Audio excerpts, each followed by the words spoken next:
Here I am. Good day, everybody. The winds now from Typhoon Uthor, which is a Category 3 typhoon, passing through the Visayas area of the Philippines, just to the south of us, roughly exactly south of us right now. It's coming down in sheets here, as we have one of the best shows we've ever had, probably the best abductee program we've ever had. His name is Jim Sparks. He was a real estate developer, investor, really a money guy, a big business guy, and then the abductions began. Years and years of abductions. To the best of my knowledge, it still goes on. We will continue to explore with Jim in a moment.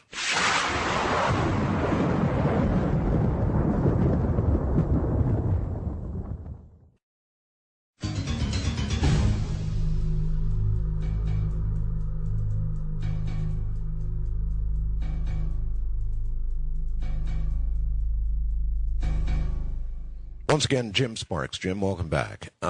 You got an answer from these beings that they were, quote, the star people, unquote. Now, did you ever learn anything different? Was star people the one and only answer you got, or did it ever get more specific? Well, again, Art, over the years, even as the reward sessions evolved, I learned that there were very few times that I can get a direct answer to questions, and it was whatever really they wanted me to know, and whenever they felt it was time for me to know, I would get those kind of answers. Another time I had asked, kind of jumping around, but I had asked during a vigorous period of an experience with cooperating with what they wanted me to do. I asked if I could go. If I wanted to, could I travel with you guys? To put it simple. And there was a long pause, and then the answer was yes. Oh. And then I didn't respond fast because I don't. I've learned to certain degrees how to deal with them. And then I said, well, if I didn't like it, could I come back? And then there was another long pause, and the answer was no.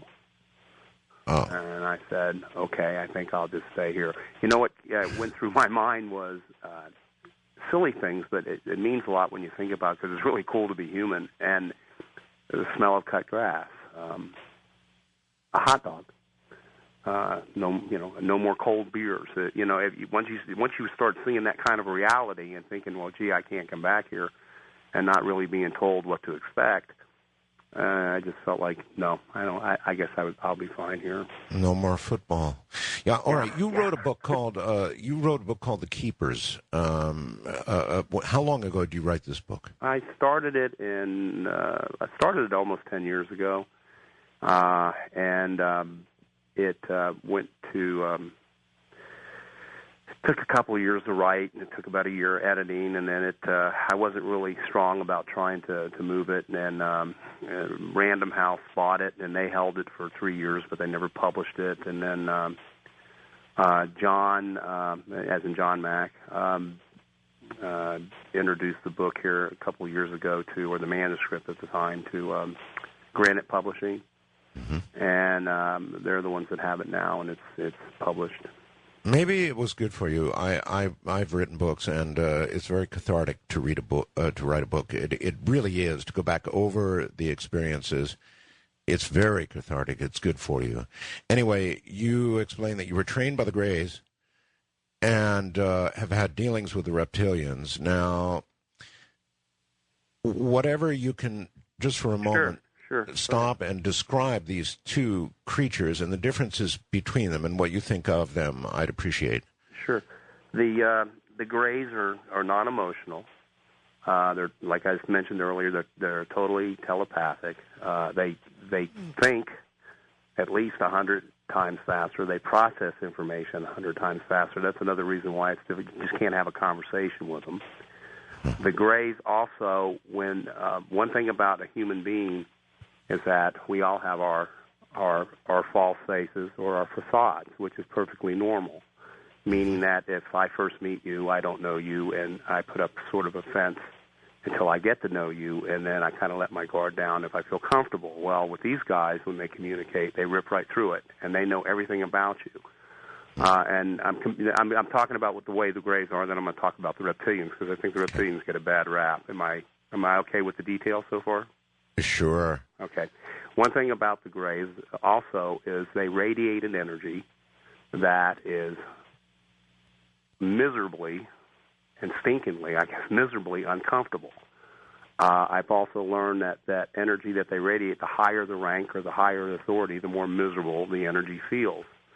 Meaning that if they're 50 or 80 feet away, your spine starts to stiffen up, your breathing starts to become fast as they draw closer to you. And this is a natural thing with them, or it's a natural thing that's amplified by technology as a defense mechanism. So the reason I'm telling you this to define the difference in reptilians, because they're almost like us in a sense. But going back to that, the closer they get to you, and again, depending on rank and power, that expresses authority. Your body starts to shut down first. The first thing, your heart races, your breathing gets fast and rapid, you sweat. And then all the glands in your brain that drop all those chemicals to make fear, adrenaline, and all that stuff just dumps into your body. All right. And then in a lot of cases, now you're paralyzed as they get closer, then you'll black out. It took me years to overcome that sensation. And the best way to describe it would be, it's not from this world. And it's is that the only way that you were able to discern the difference in social status or rank, if you will, among the Greys? Absolutely, because we're talking many hundreds of abductions. I know it sounds like a lot and unreal, but it is.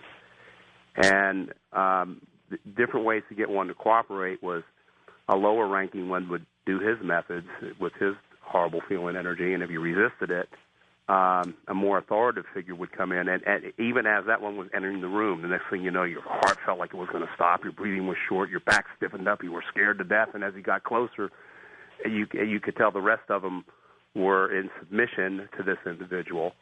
And then he would, they like to look over your head, because again, for those first 6 years, I was always sitting on this thing, and they would look over usually my right-hand side of my head, and as they would stare over my head, it made it nearly impossible by what they were radiating to resist whatever they wanted to be done as this thing progressed. And then they'd walk out of the room. They'd come in, make their entrance, get it done, and walk out, and then the lower-ranking ones would go about whatever task that they wanted to do with you.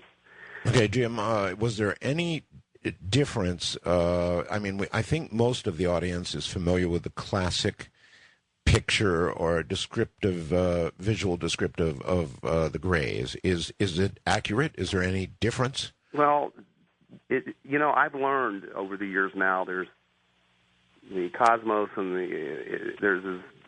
it's rich with different species of all types of beings. So I refer to these as, they're commonly referred to as the Greys, and pretty much have been pretty much the same species. And they were always two kind. One was I'll say what they were. They were 4.5, 5 feet tall.